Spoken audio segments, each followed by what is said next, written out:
some decent chairs right outside the door there. This isn't working. This has to be an ether bird.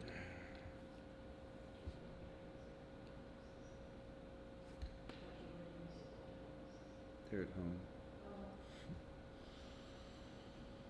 home. With the book, so squint.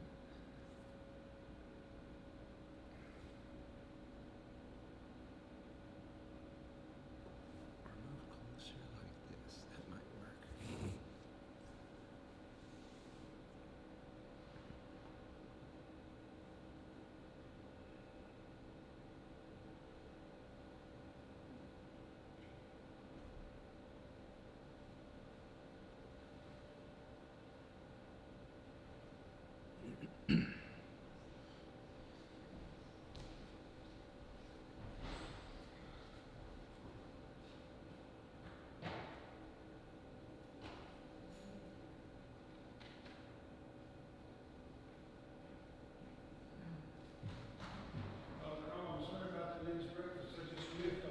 So did I. It wasn't a work day. So did I. So I've been sitting around, and then we got a girls' breakfast because they were going to Jackson earlier for the All-Star game, and I didn't come in until. All right, one more quick thing before we start. I see X-seeing Nika, and I understand the rest of it. I don't understand the capital C's. You don't understand the what? Capital C. That's not a Greek letter. Well, it is as used in the later church. Yeah, that becomes a sigma. Yeah. I agree with you, but, you know. Okay, sorry.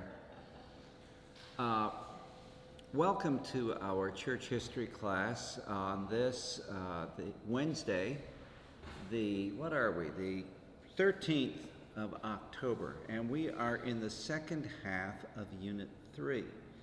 Now, to engage in the briefest of reviews, last week in the first half of Unit 1, we talked about the early papacy and the rise in the power of the papacy. We talked about some of the tensions between the church in the East and the West and how these reflected the political realities between East and West in the empire. And the net effect of the political realities was that by the time the medieval papacy really got going, it was the only effective power in the West. The empire was going to last quite a bit longer in the East than in the West, but constantly under siege in constant warfare, getting smaller and smaller to finally fall in the fall of Constantinople in 1453.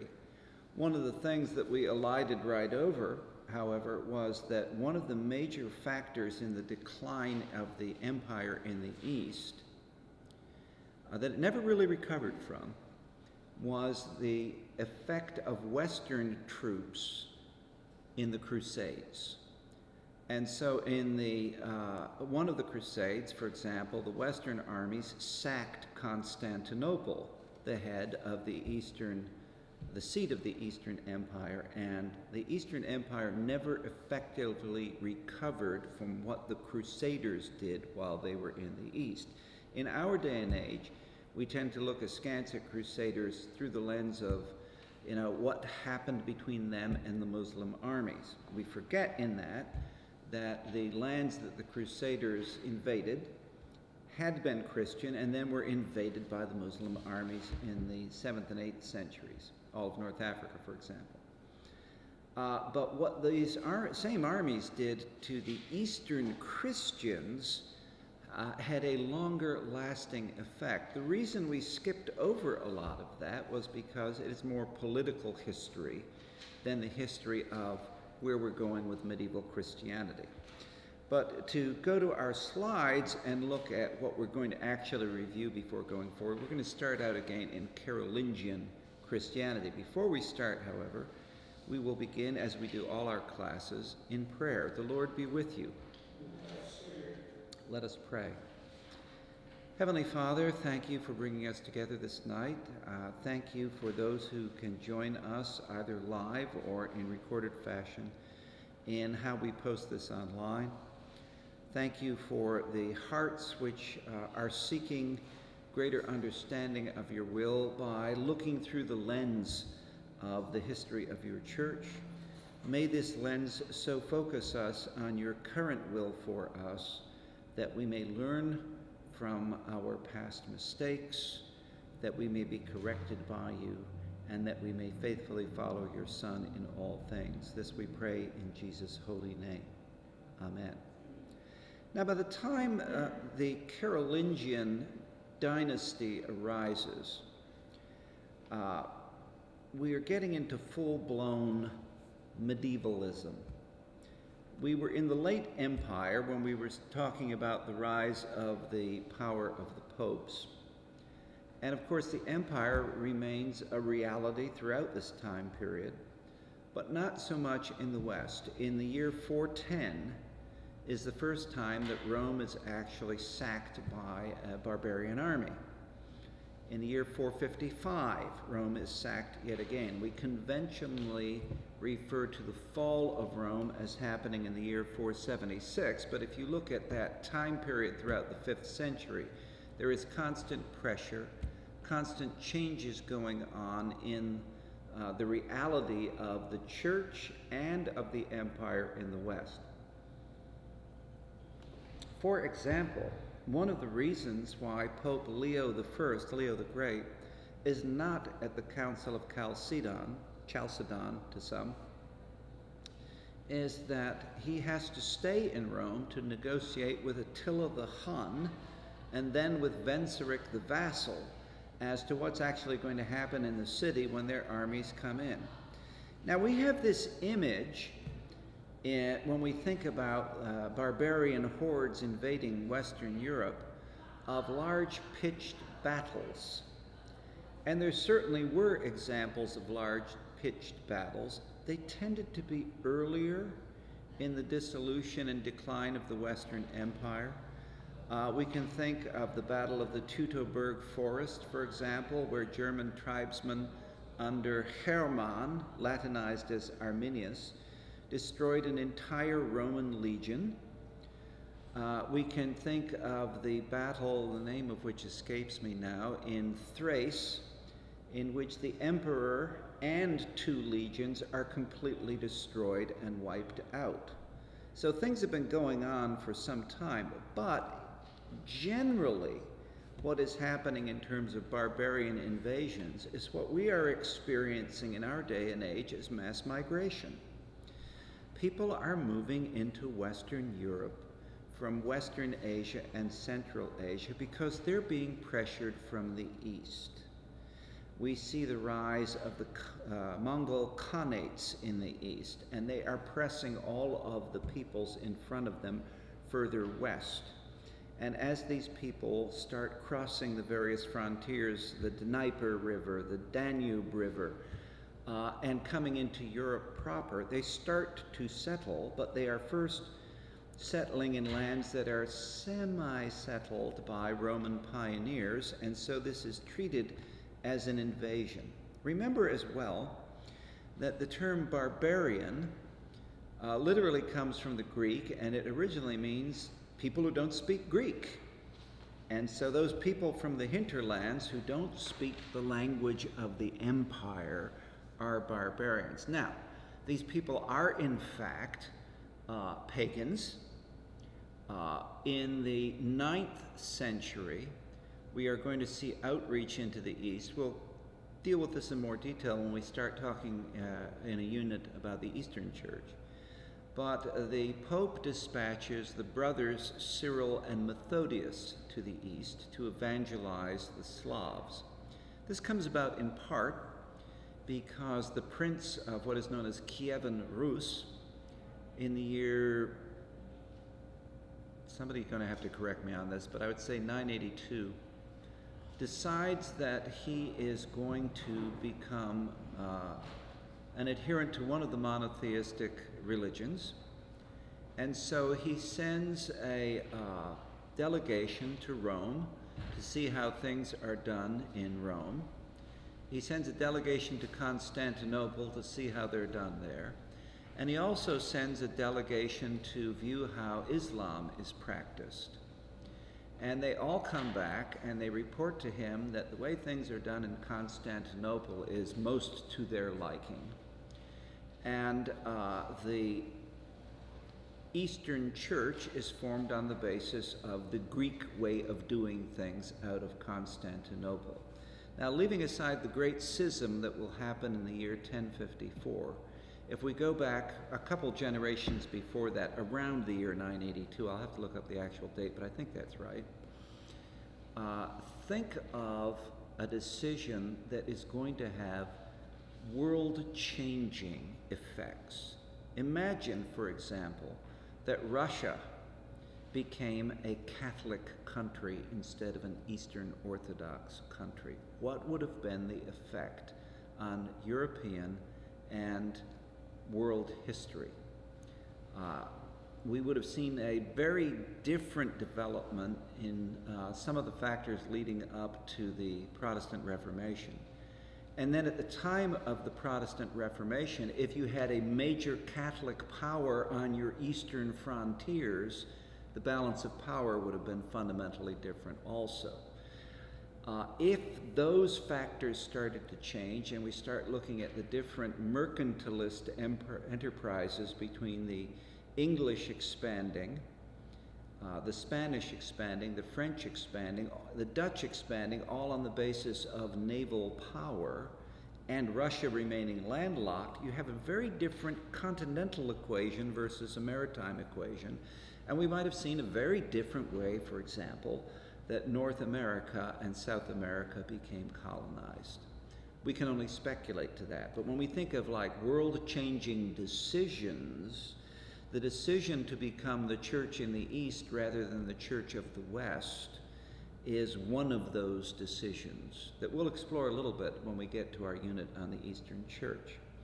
As I say, Cyril and Methodius are sent east. One of the things they do is they develop the Cyrillic alphabet in order to evangelize the Slavs. If you've looked at Russian, if you've looked at Church Slavonic, you'll recognize a lot of the letters as Greek. And most of the letters in the Cyrillic alphabet are Greek. There are letters that are different because the sounds are different, and you can't reproduce them using an existing Greek letter. One of the frustrations we Americans, for example, might have with the Polish language is that it is a Slavic language with Slavic sounds written using the Latin alphabet, and some of the letters just don't work. And so if we think of the combination of letters of SCZ in a Polish word, that's one letter in Cyrillic writing. But the Poles don't use Cyrillic writing, they use the Latin alphabet because they are a solidly Roman Catholic church. They have their way of doing things that way. Now, all of this is to say that there is a lot going on politically, economically, in terms of warfare, in terms of all these things around the church. And at the same time, there are developments in doctrine. As we get into full-blown medievalism, we're going to see the rise of scholastic theology. In the late Empire, we have theologians like St. Augustine of Hippo, Augustinianism. By the time we get to full medievalism and scholasticism, we have Thomas Aquinas, we have St. Bonaventure, we have Duns Scotus, we have other important thinkers that systematize essentially an Aristotelian, a late classical Aristotelian philosophy into a theological framework. And that becomes the fundamental worldview that societies look at reality on that basis. The Carolingians arise as we start seeing the rise of nation states. And so the Carolingians start out as the mayors, which means sort of the mayordomo, or the head of the household, or the chief steward, or the one who runs things, of the Frankish kings. We talked about King Pepin, talked about King Clovis last week. Now, these Frankish kings are actually Germanic. We don't have France per se yet. These are Germanic peoples. We are seeing that there are missionaries heading into what will become Germany. And so, for example, the Englishman, St. Boniface, goes deep into Germany and starts evangelizing the pagan tribes there, is martyred near Fulda in Germany, being hacked to death with axes because he's taken an axe and cut down the oak tree supposedly sacred to the god Odin. We see St. Remigius being whose feast was 2 weeks ago, the 1st of October. St. Remigius is the apostle to the Franks. And so once they assume this, and then the Carolingians sort of take things over, and we get Charlemagne, Carloman, Carolus Magnus in Latin, we see that things get institutionalized more so in what becomes the Carolingian Empire. Pronounce Charlemagne in French, Charlemagne. The fact of the matter here is, and here's where we start on a review slide. At this point, the church owns about 25% of all the land. Now, why is land so important? Anybody? It's wealth. This is wealth. I mean, the availability of trade goods is very restricted. The availability of money is very restricted. How you get things done between different parts of Europe is restricted. Travel is nowhere near as safe as it was when the Roman Empire was in power. There are still Roman roads, but they're not policed by the Roman army anymore. And so you have to deal with bandits unless the local warlord has gotten things a little bit better under control. But the idea of traveling, for example, from England to Rome is a major pilgrimage where you have to accept you have a very good chance of dying on your way there or back. But the church owns about 25% of all the land, and one of the other factors we talked about last week is land becomes more important once horses become more important. Horses become vastly more important once the Central Asian invention of the stirrup, South Russian really, Sarmatian tribes, what we'd call Cossacks now, invent the stirrup. That makes it into Western Europe in the 8th, 9th centuries. And that allows you to fight from horseback. This allows you to use the horse as a weapon, to use the weight of the horse and of the mounted rider with a lance as an assault weapon versus riding up, getting off, fighting with a sword or a bow and an arrow, things of that sort. One of the things, for example, that in our own country, in the 1830s, 1840s, around the time of the Republic of Texas, that the white settlers had to learn, and it took them a while, was that the worst mistake you could commit in fighting Comanches was to dismount to fight them. Settlers were used to white armies, and you'd get off a horse to fight. There were no cavalry charges quite yet. And so they would get off and form a line of skirmishers with muzzle-loading weapons. The Comanches never dismounted. They'd run rings around you and shoot you from mounted horses. The Texans eventually learned you had to stay on your horse to fight Comanches. These images that we're used to from movies we grew up with the cavalry riding out and chasing Indian tribes, that doesn't happen till the 1870s. It takes a while for people to learn the Indian way of warfare. Well, we have a similar technological revolution in Western Europe. Warfare changes. This totally changes the balance of power, and horses become much more important, which means that the agricultural system gets rearranged around them, which means that the feudal system gets rearranged around them, so that you are always able to support horsemen, which takes more land, more crops, more concentration of wealth. So what does that have to do with the church? Well, if the church owns 25% of land but isn't fielding armies, what's happening?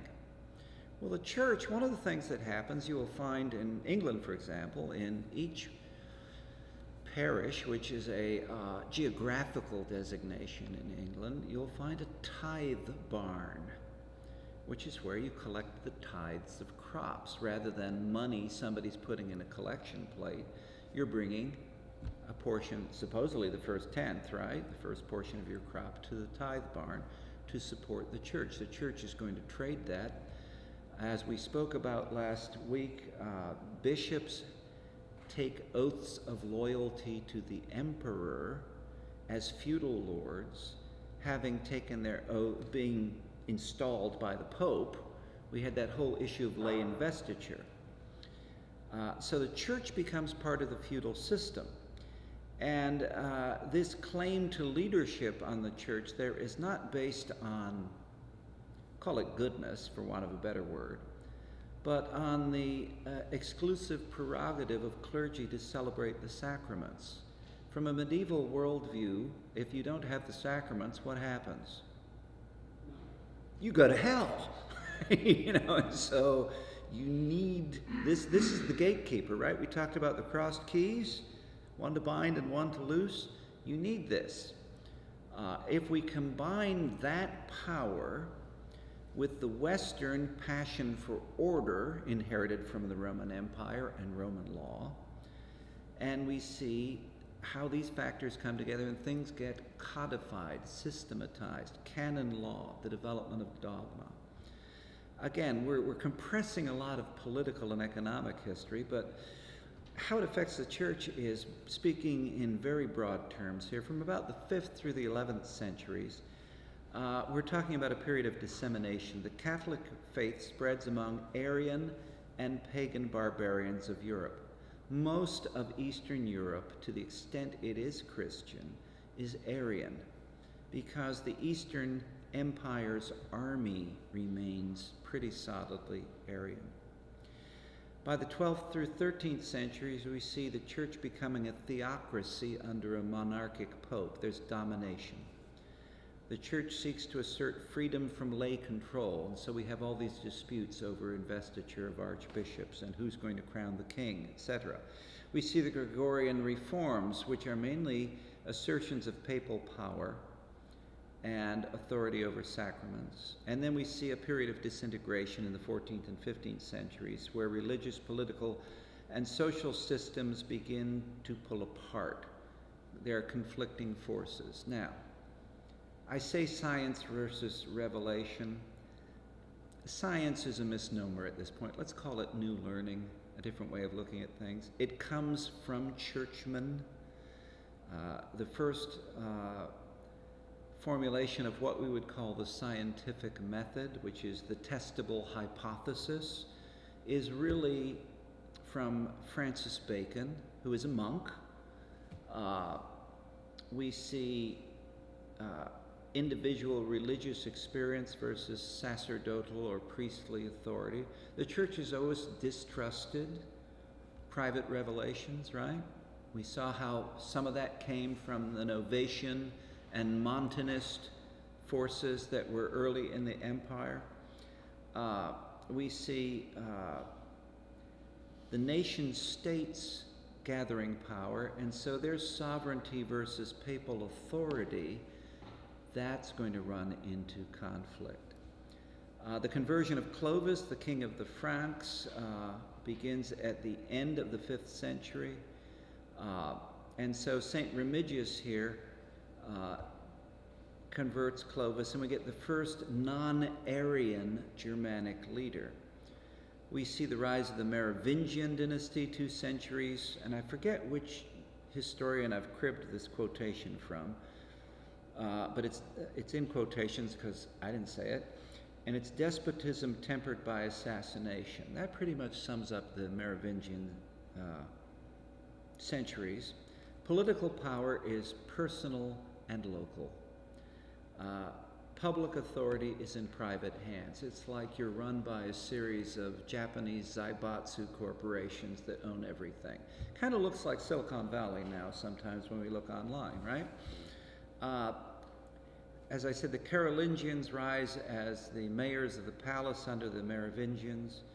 Pepin, or Pepin, if we want to keep pronouncing things in French, is educated by the monks at the Abbey of Saint Denis, Saint-Denis, and therefore he is favorably disposed to the papacy. He's had a good monastic education. He is anointed as king by Saint Boniface, before Saint Boniface is martyred, and the oil used to anoint him is blessed by the Pope. So now he is king by divine sanction. Here we are in the mid-8th century. The next slide we've seen before. This is of Char Martell at the Battle of Tours, where the Muslim invasion of France was defeated. Charles Martel in French means Charles the Hammer, and so he had a pretty good nickname as a military leader. The Moors, as the Muslims are known in Europe, will remain an important power in Europe, but restricted to south of the Pyrenees in the Iberian Peninsula, what we now know as Spain and Portugal. But they are stopped from advancing north of the Pyrenees. Another factor in the shift of power north of the Alps and north of the Pyrenees is that the Mediterranean powers are fighting the Muslims. All of North Africa, which was Christian, has now become Muslim. The Eastern Empire is in constant battle on its frontiers with the Muslims. There are various raids that happen in the Mediterranean. We've seen, again, there was an invasion of the Iberian Peninsula. Of course, there is some cross-pollination in culture, and so, for example, the Renaissance in medieval learning that we think of as a reflowering of classical learning from Greece mainly comes from Muslim scholars in Spain translating manuscripts that were preserved in Arabic. Because the great library in Alexandria was burned by Muslim armies in the 7th century, I think it was. We'd have to look that one up. So a lot of classical learning has been lost, except to the extent that it's somewhere in a monastery, or to the extent that it now starts coming out of Muslim lands via Arabic translations. The Carolingian Empire is sort of this central feature of European history between the collapse of the Roman Empire in the West and the emergence to England. We start seeing the organization of an ordered hierarchy, the bestowal of the pallium as a symbol of metropolitan authority, the formation of the papal state. Nicholas I, 9th century, the most significant papacy following Gregory's. Now, the other reforms under Gregory are regularization of the liturgy, and so we get Gregorian chant from that time period. Nicholas establishes a single coherent theory of papal supremacy. He does this in part using what are called the pseudo-Isidorian decretals, usually referred to pejoratively as the false decretals. These are documents that show how power comes to the papacy. Most of them are kind of genuine, but there are some that are, put together, including the donation of Constantine, which is a forgery, and which is a land grant, basically, for a large part of the Italian peninsula, theoretically made from Constantine as unified emperor to the Bishop of Rome. As I say, a lot of these documents are authentic, some are apocryphal.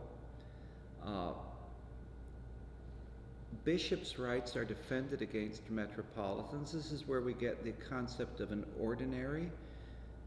We still refer to a diocesan bishop as the ordinary, which means he has the jurisdiction in that diocese. An archbishop cannot just come in and act within a diocese unless the bishop has been deposed for a cause. an archbishop can, under certain circumstances, enjoin what a bishop does if it's uncanonical. But he can't just come in and say, I outrank the bishop. The bishop is the ordinary. In a monastery, it is the abbot or abbess. By the time we get to the 11th century, we see Leo IX continuing various reforms. He is initially installed by one of the German emperors, Henry III, and Leo engages in clerical reforms against simony, the selling of sacramental favor, lay investiture, which means the king gets to pick the archbishop or bishop, and clerical incontinence, which means there are priests who are not living up to their priestly vows. And so this is when clerical celibacy finally gets enforced in the West. There is no clerical celibacy in the East to this day. And in the West, it lasts until the 11th century. Now, in the East, if you're going to be a bishop, you have to be celibate because you take monastic vows. So if you get married, you're never going to be a bishop. In the West, however, notice how clerical celibacy becomes an issue. It's because of the misbehavior of priests. And so if some of the rules had been enforced earlier, it's theoretically possible that you would never have seen the evolution of complete clerical celibacy in the West. That's highly speculative, but when you say that something's a reaction against a problem, you say, well, what if there had never been a problem? What would the church look like? And we can only speculate on what the effect of married clergy in the West would have been throughout the centuries, the effect that might have had, for example, on the Protestant Reformation. By the time we get to the second half of the 11th century under Nicholas II, we see that popes are now elected by the College of Cardinals. And the distinction to this day in the Roman Catholic Church between a cardinal archbishop and an archbishop is, if you're a member of the College of Cardinals, you participate in the election of the Pope. If you're not, you may be an archbishop, but you don't participate in the election of the Pope. By the time we get to the early 12th century with the Concordat of Worms, we see double investiture. Papal investiture of the archbishop, consecration of the archbishop, with an oath of fealty to the emperor for temporalities. So how taxes get paid on certain lands, how the emperor's armies eventually get supported.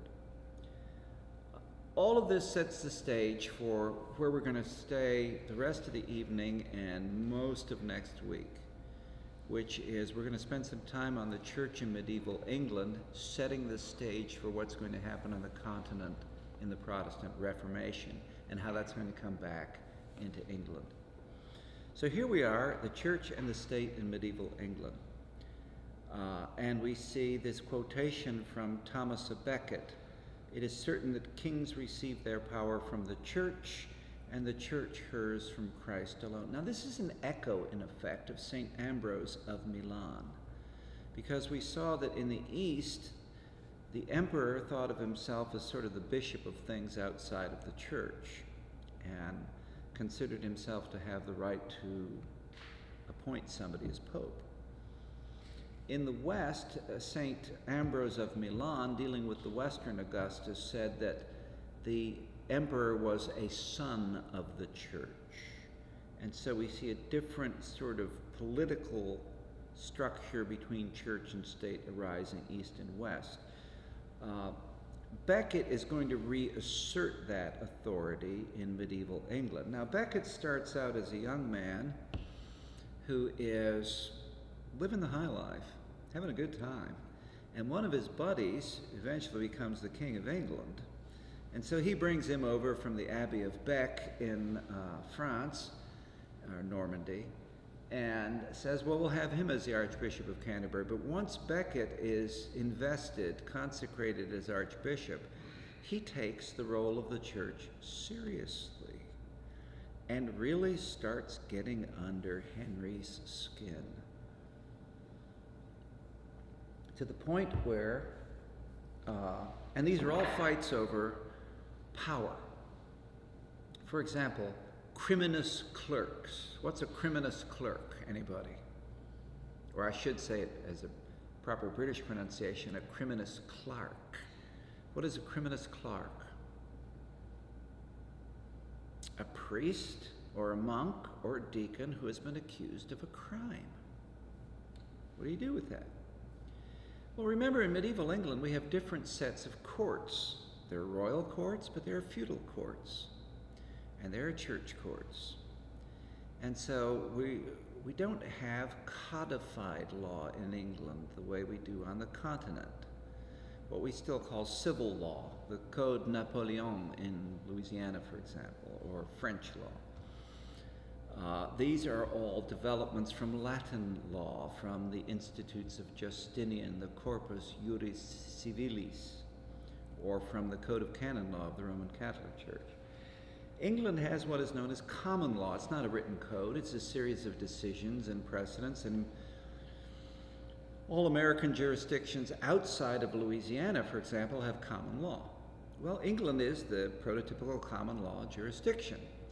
And so if you are accused of a crime that's not royal, you're tried before a feudal court. There are some things that the king gets to say are royal crimes. If it's a civil case, you take it to your feudal court. We don't really have juries yet. We have what is called compurgation at law, where you are opposing parties and each party comes in and makes an oath as to what the facts are. And compurgation is you're supposed to bring 12 men, trusted and true from your 100, which is a jurisdiction, who will swear that your oath is clean. They're not a jury, they're not trying facts, they're just saying this is a trustworthy individual. Or you could have trial by combat or trial by ordeal. The last time somebody tried to have trial by combat in England was in the 19th century. And it required a very quick action of the Privy Council and the House of Lords to say you couldn't do that anymore. But trial by ordeal would be like, we're going to burn your hand and then see if it's clean 3 days later or something like that.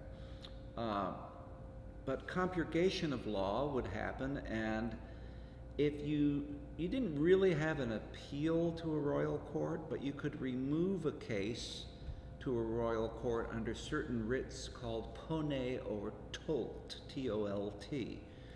And that's an obscure area of civil law. But the royal courts couldn't do some things, and one of the things they couldn't do was try a priest. So suppose a priest is accused of a crime that would otherwise be capital. What do? Not much. You have to turn him over to the church.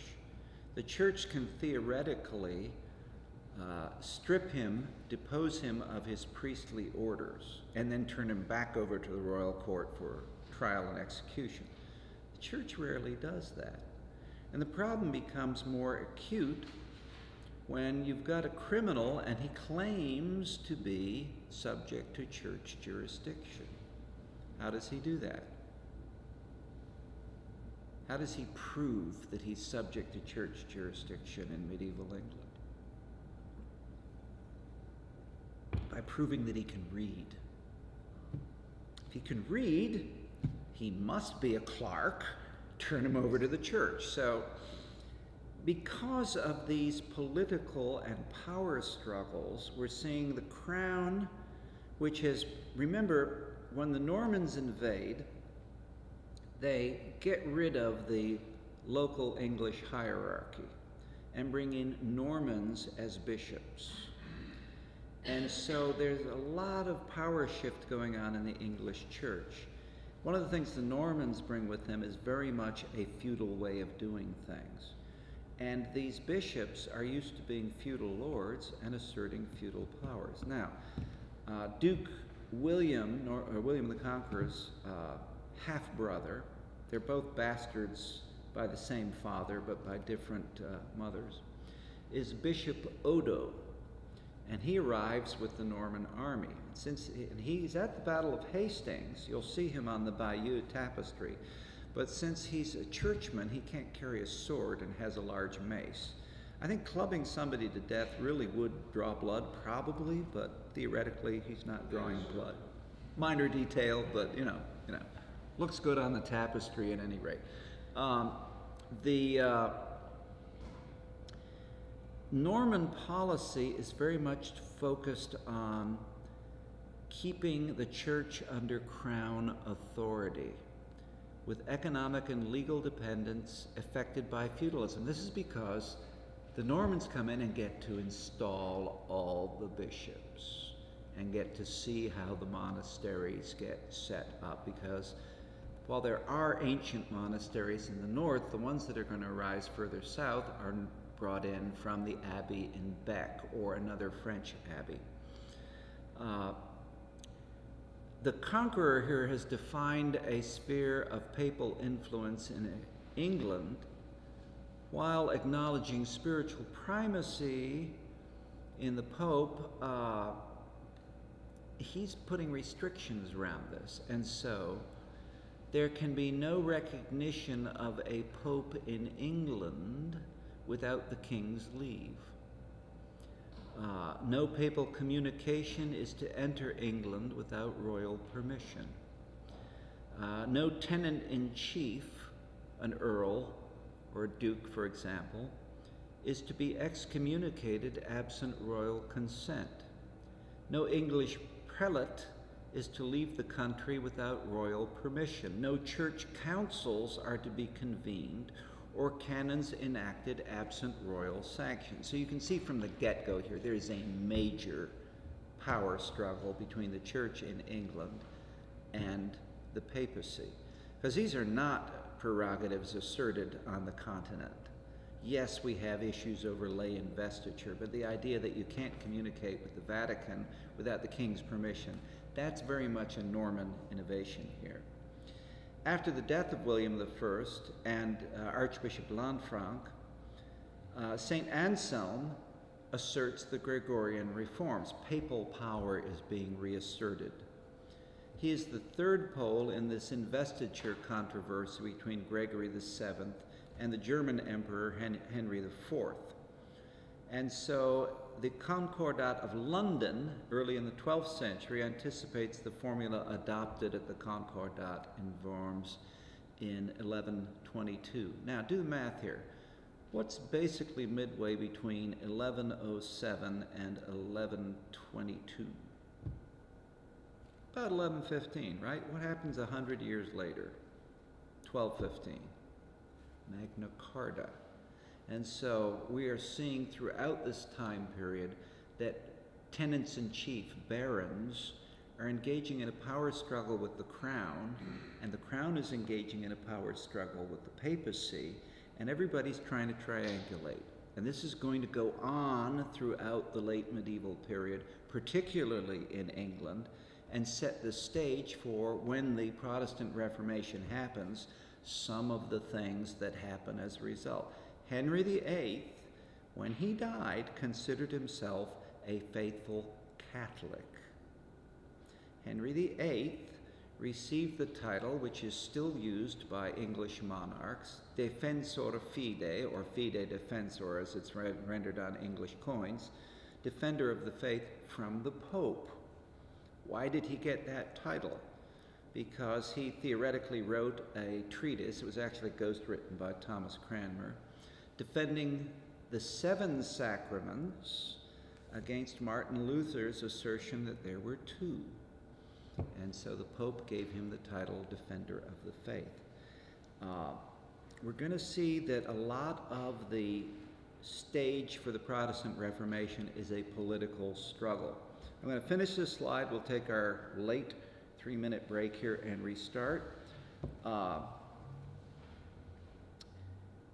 The church is perceived as a rival to the crown in England. with kingship being increasingly defined as secular, not the church-state symphony as it would be referred to in the East. Henry II, king in the 12th century, is determined to restore ancient customs, by which he means the way the Normans did it when William showed up. Because really ancient customs would have been the way it was done by the Anglo-Saxons in England, and that wouldn't have been this way at all. So he wants to go back basically about a century and say, let's do it the way, when William I showed up. He wants to assert crown authority. Notice what William had done. No papal recognition, no communication. That goes away with the Gregorian Reforms. He wants to go back to that. There's an open breach with Thomas à Becket over criminis clerks. And so the adoption of the Constitutions of Clarendon in 1164 is an assertion of royal power. Now, it's an act of Parliament, but it's an assertion of royal power. Remember, throughout all of these centuries, Parliament does not regularly sit. Parliament only sits when it is summoned by the king.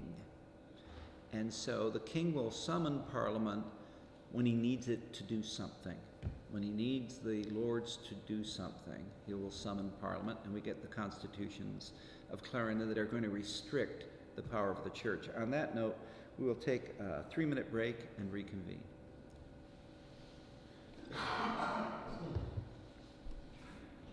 Paying attention by keeping you uncomfortable. Elizabeth and I used to go to a church in Heidelberg, Germany.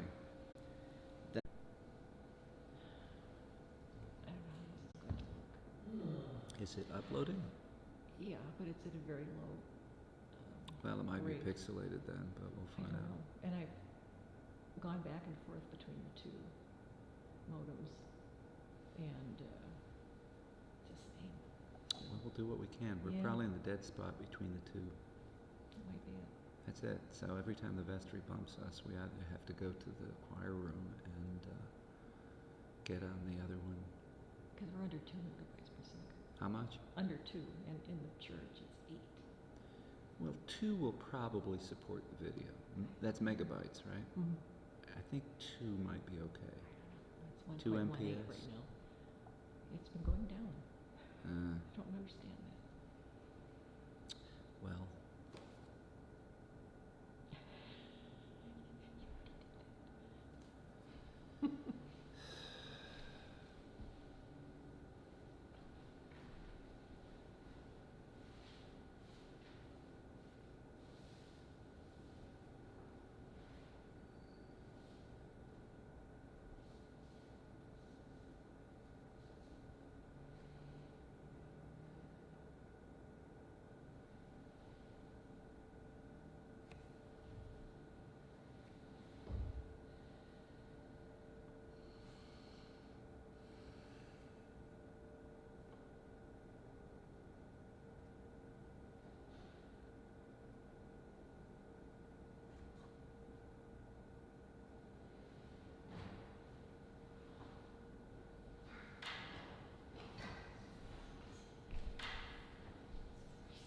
King, with some of his buddies, says, "Will no one rid me of this pestilent priest?" Or words to that effect, bothersome, pestilent, things of that sort.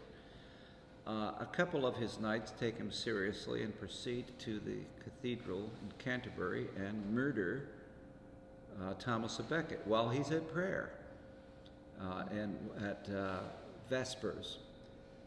We see a medieval illustration of this. This, of course, results in Becket very quickly being declared a martyr. And if you recall studying Chaucer in high school, we get the Canterbury Tales with everybody going to the shrine of St. Thomas à Becket. The 2 principal shrines in England being the tomb of St. Thomas at Canterbury and the shrine of Our Lady of Walsingham in Walsingham, England.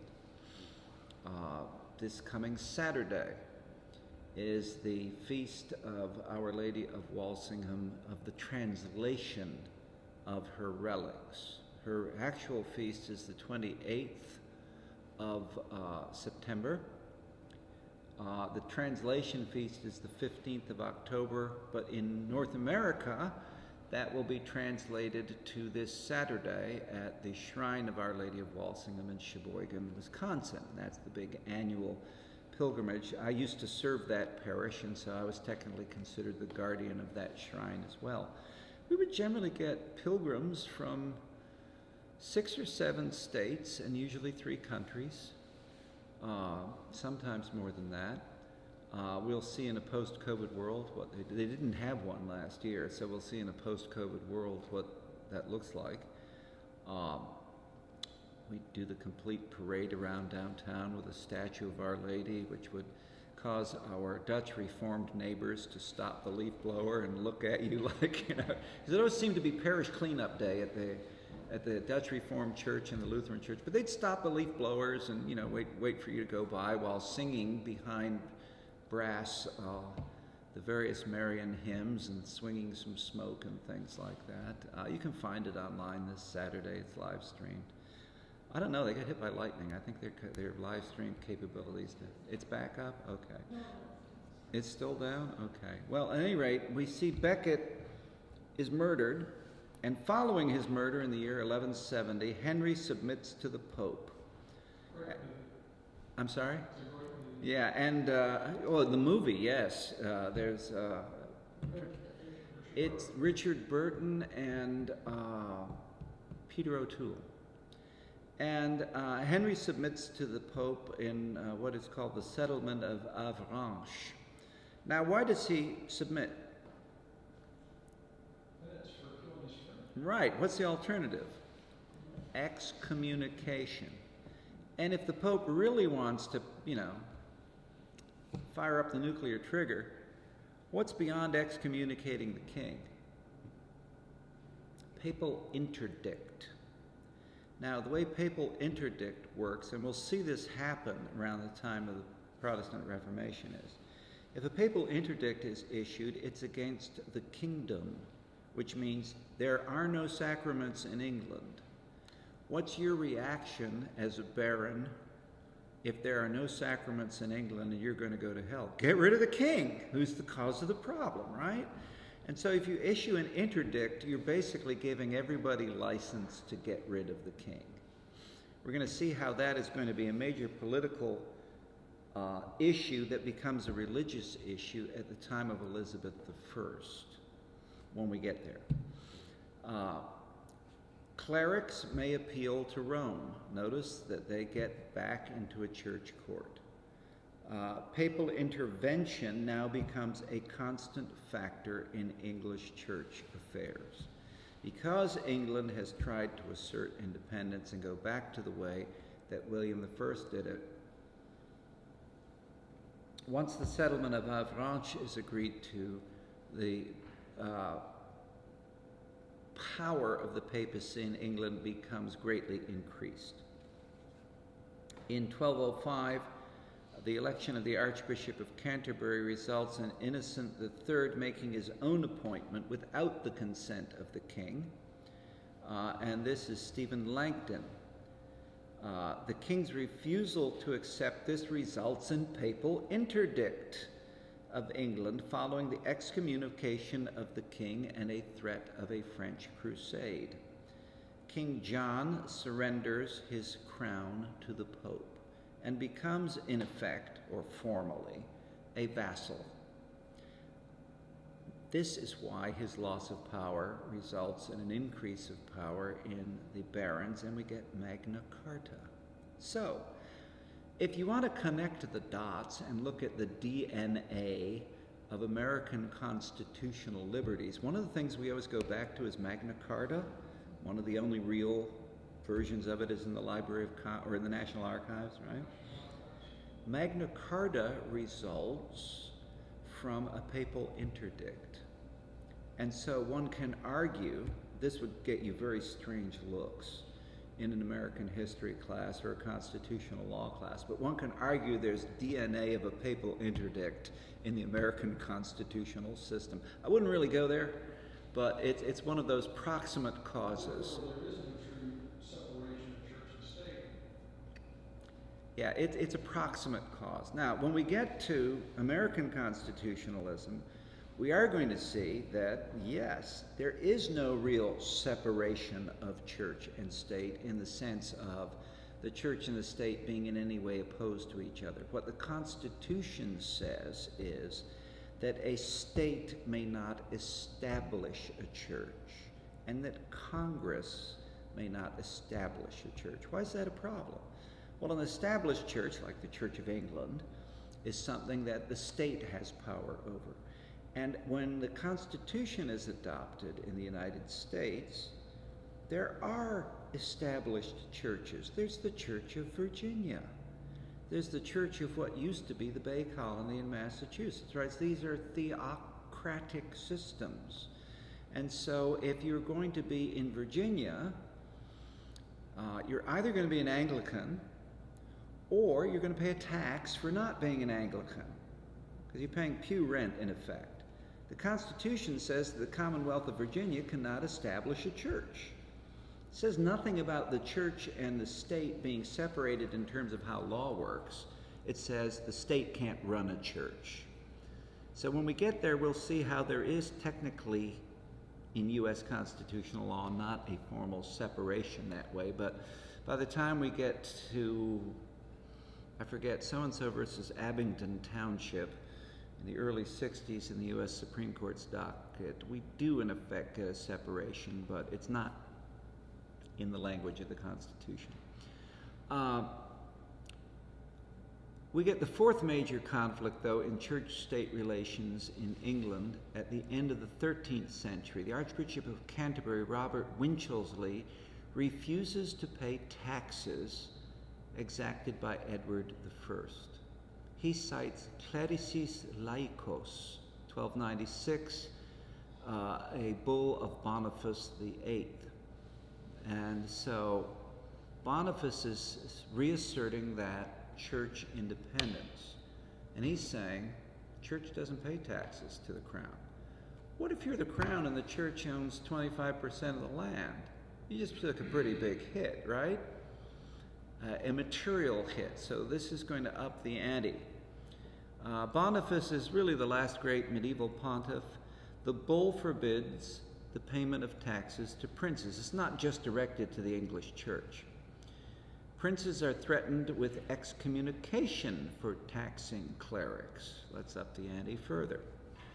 Church and state in England become, in effect, broadly allied. They cut a deal. But royal claims are asserted in the Statute of Provisors, 1351, and in the Statute of Praemunire of 1353. Now, all of these statutes are parts of what we refer to as the English Constitution. We have a written constitution that's called the Constitution of the United States. There is no written constitution in the United Kingdom. There are a whole series of medieval statutes and later decisions that are the English Constitution. But you can't pull out a document and say, here's the English Constitution. These statutes are part of the English Constitution. Once you challenge taxing authority, by extension, you're challenging secular jurisdiction. So you're right back to the fight between Becket and Henry II. Moving on. What's happening at the same time? The Great East-West Schism. We've talked before about the factors politically happening between East and West. The change in the power of the Western Augustus, the development of different church-state doctrine in the West, the threats to the Eastern Empire with the rise of Islam, the pressure placed upon the Eastern Empire by the Crusades. Now, let's just have a really rough analogy here for a minute. Let's assume that we're in the Eastern Empire in the 13th century, and the Pope in the West has declared a major crusade, and it's coming through on its way to the Holy Land. But you've got a large army coming through, and no matter what else it does, even if they try to make nice, having a large army pass through your territory is a big deal, economically, and when you don't have really good centralized authority, there are a lot of other things that can go wrong, right? So assume for a minute that, and assuming we had different sizes of militaries and they were all, about the same size. Assume for a minute that the Canadian Armed Forces decided to pass through the United States to set right whatever they thought was wrong in Mexico. Would that have an effect on what happened in the United States if it took them a couple years going to and fro and camping out in the meantime and doing various things? If in the meantime they decided to sack our capital, you'd have a problem, right? This is what happens in the East with the Western armies passing through. And they don't speak the same language anymore, and they don't even do church the same way.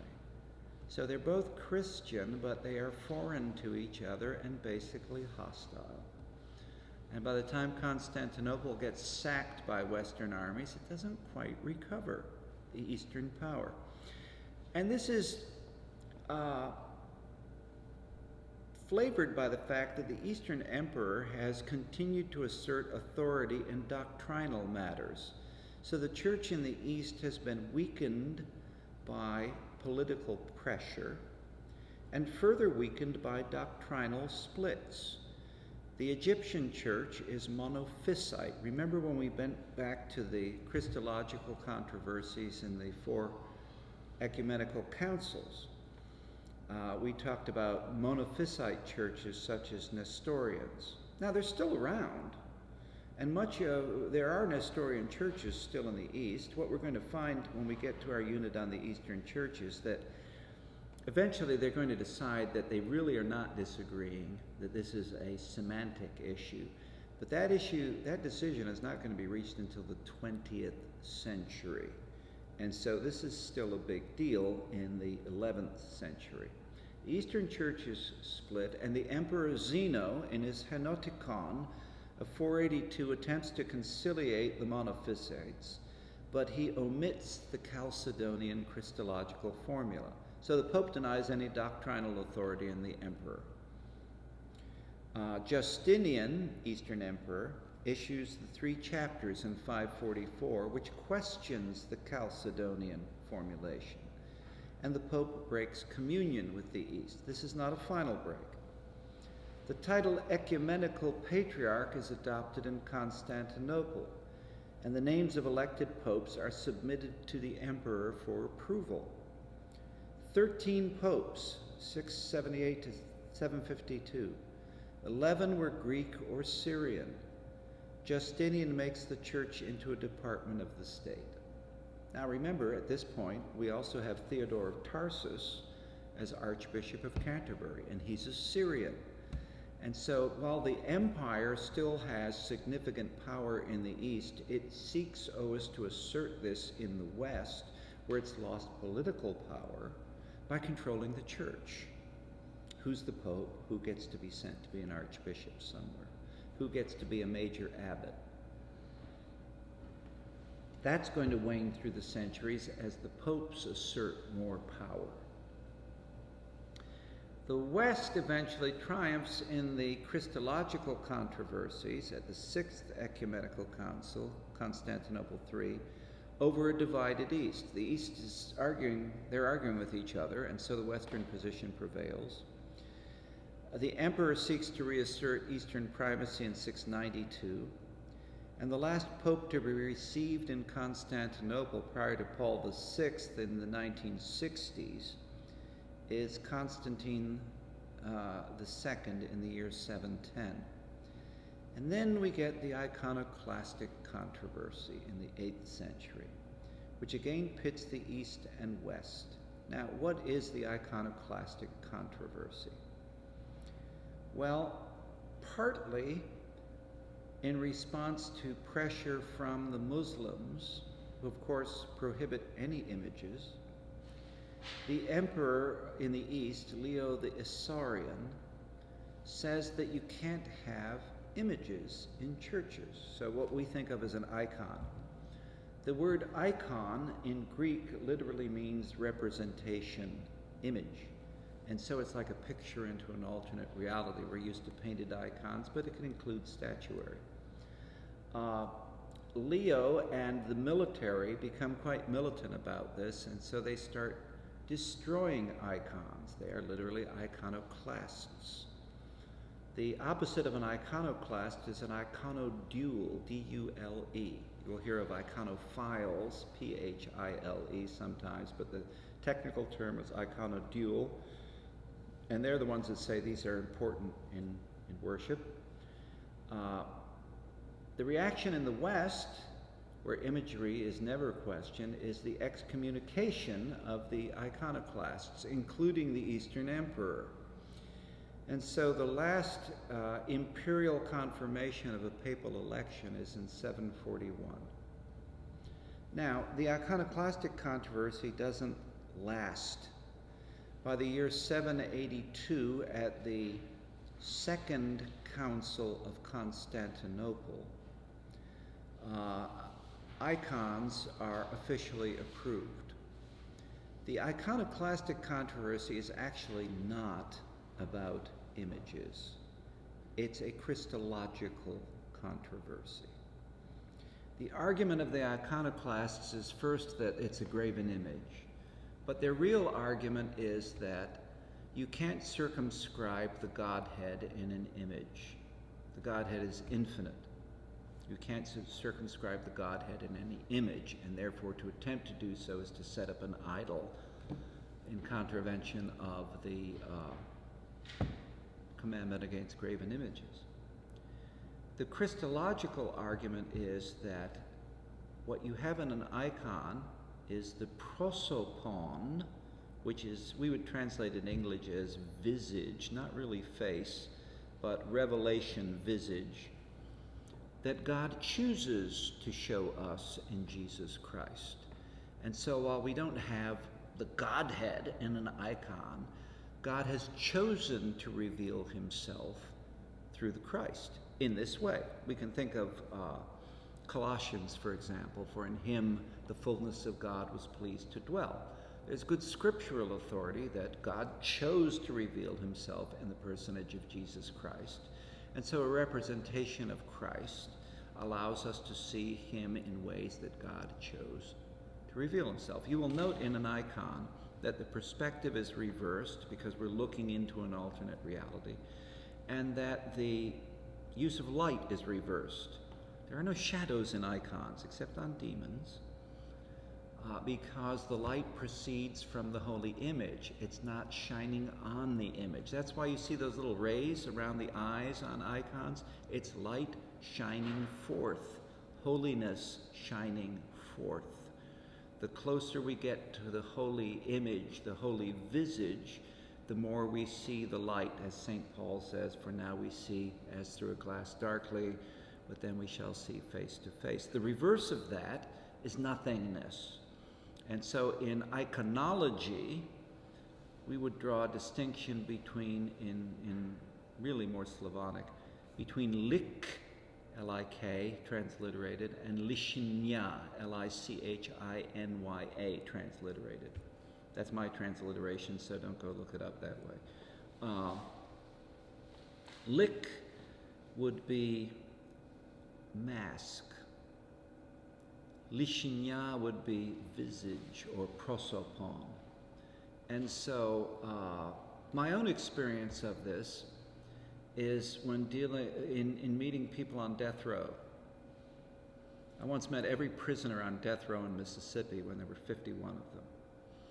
And you can argue that it's, a psychiatric issue and dissociative disorder or some other mental illness.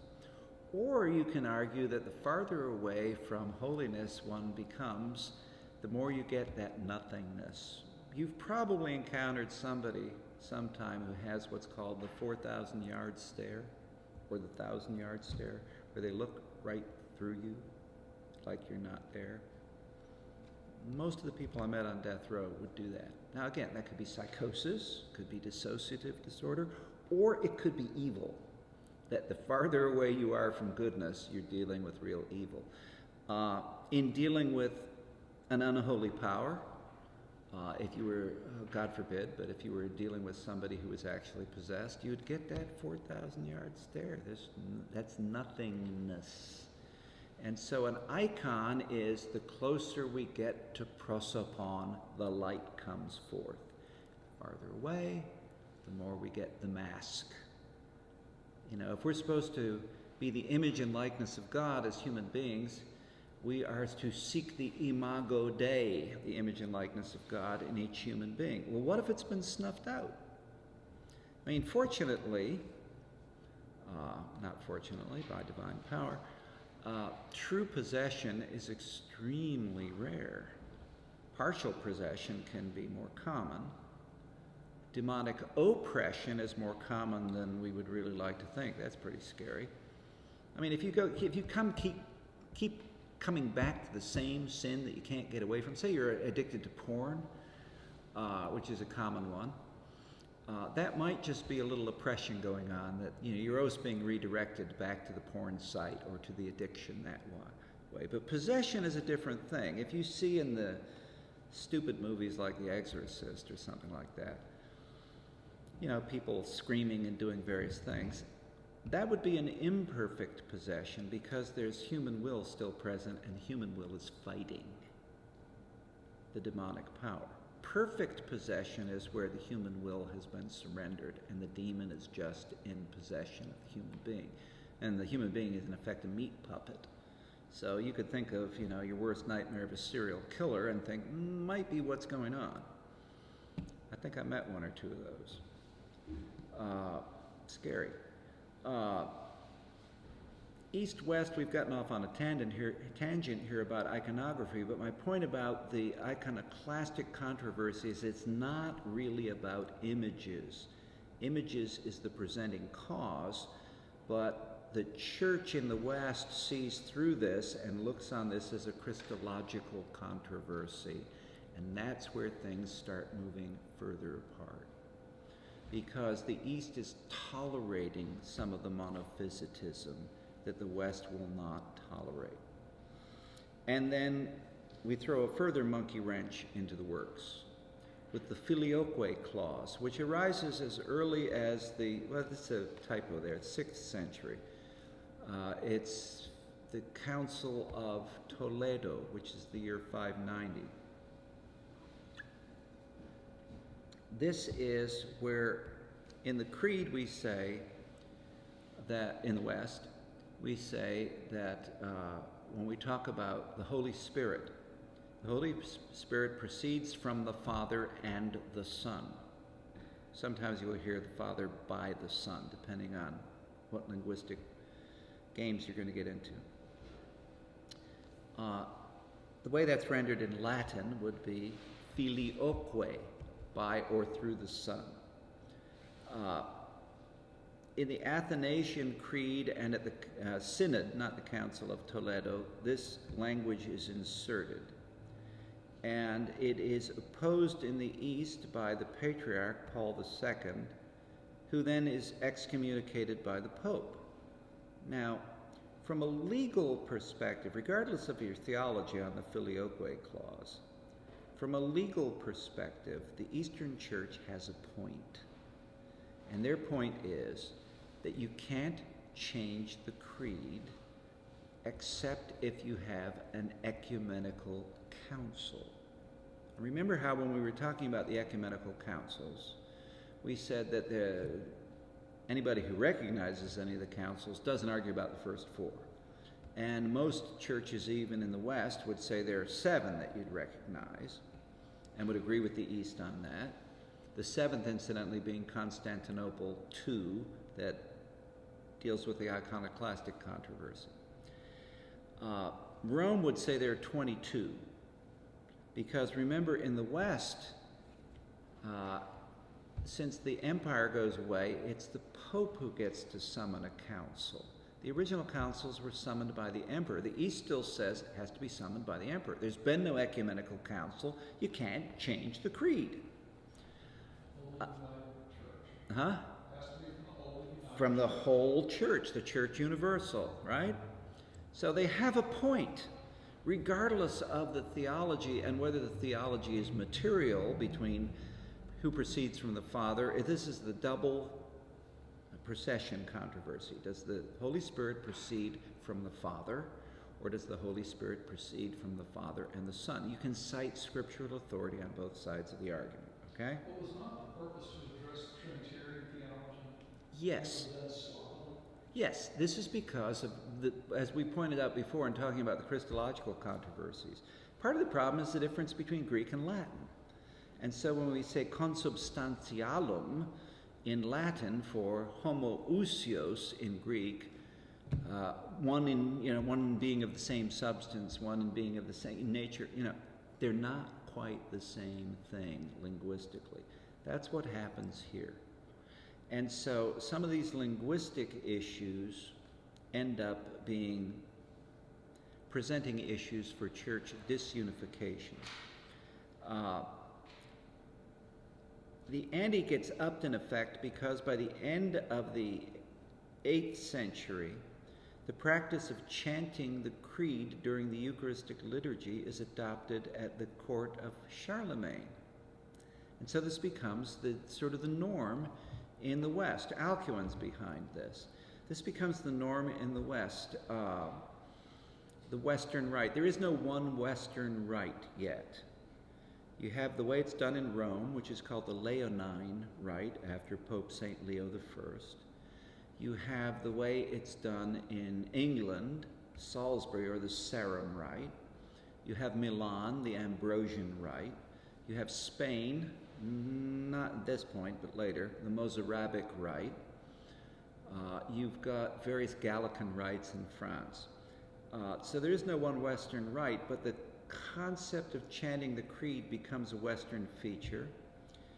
The controversies continue. The Emperor Henry VI insists on the use of the creed at his coronation in Rome in 1014. And since that time, the clause has been used throughout Western Eucharistic liturgies. We say it every Sunday, for example, right? By 1053, the Greek churches in Italy are required to use the clause or shut down. So even though you're doing it in Greek, in Ravenna, for example, you're going to do it our way or you're going to shut down. The Patriarch in Constantinople responds by closing all Latin Rite churches in the East. And so by 1054, we get a formal schism with mutual anathemas being issued. What's an anathema? Curse. It's a curse, yeah. It's like you are excommunicate, you are beyond the bounds of Christendom. You are an unbeliever. Those are lifted in the year 1965, but we still don't have mutual communion, East and West. There's been significant progress on that, but it's not present. Beginning in the 1990s, the Pope and the Ecumenical Patriarch have met, and when they've done so, they've recited the creed in Greek and omitted the clause. When the Archbishop of Canterbury has been consecrated, starting in 2003 with Rowan Williams, since there have been representatives of the Eastern Patriarchs present, the clause has been omitted in the consecration liturgy. In effect, because the West says this isn't a material change. So if the West was really serious about, rapprochement with the East, they might say, well, it's not a material change, so fine, we'll do it. But that would require a unified West to do that, would it not? The effect of the schism on the English church is to cement English churchmanship and practice solidly within the Western sphere of influence. So the Latin way of doing it is the English way under the Sarum Rite. By the time we get the first Book of Common Prayer, we're going to see that it's pretty much the Sarum Rite in English. We first get the Order of Communion in 1548, which is literally the Eucharistic liturgy put in English right out of the Sarum Rite. And then the rest of the book gets written in 1549 and kind of conforms some things in the Latin way of doing things. That's going to change radically in 1552, go back a little bit in 1559. There'll be various things until it settles down in 1662, and we'll get there in the Protestant Reformation. But the net effect of all these different streams coming together is the English church is in a somewhat unique position. And by the time we get back there, in the midst of the Protestant Reformation and the Counter-Reformation, we're going to see how those effects are going to start spreading worldwide and how they're going to affect us. Here's where we end up for this week. By the time of the Great Schism, what you see in orange here is the Catholic Church, the Western Rite, Catholic theology. The blue is the Orthodox Church in the East.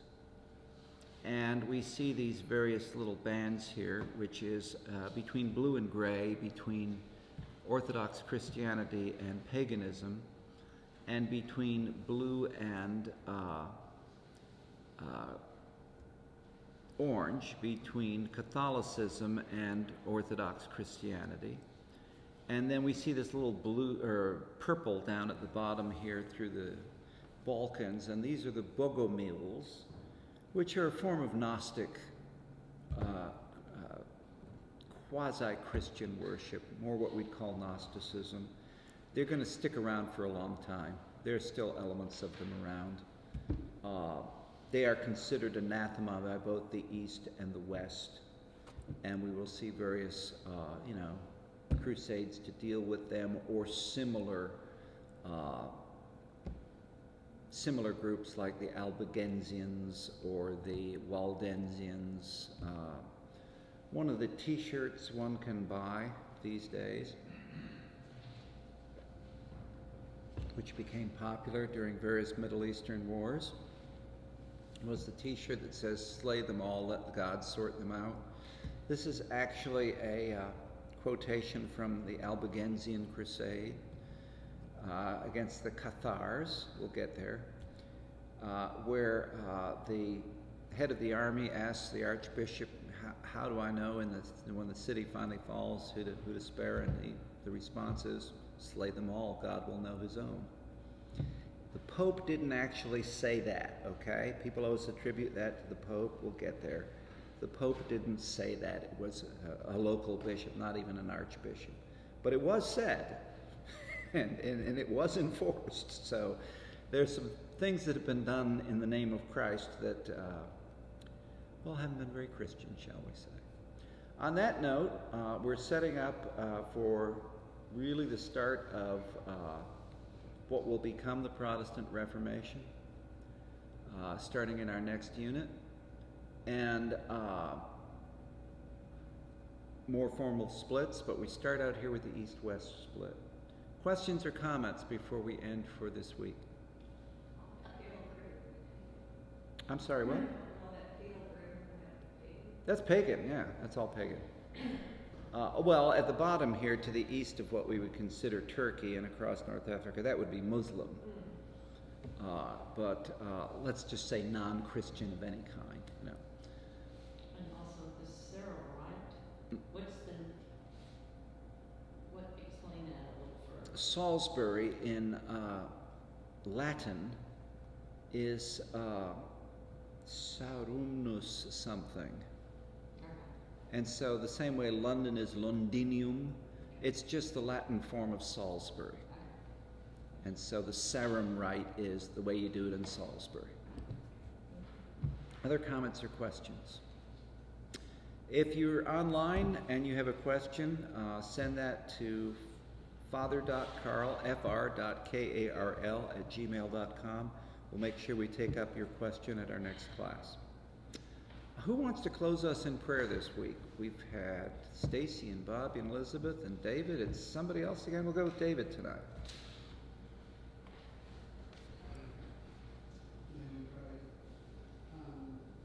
Heavenly Father, we just thank you for this time to come together and learn about the history of the church. We are thankful that you sent your Son to be the groom of our church worldwide. We thank you for the opportunity to come together and learn and meet, and we give you the glory and praise to your name. In Jesus' name we pray. Amen. Amen.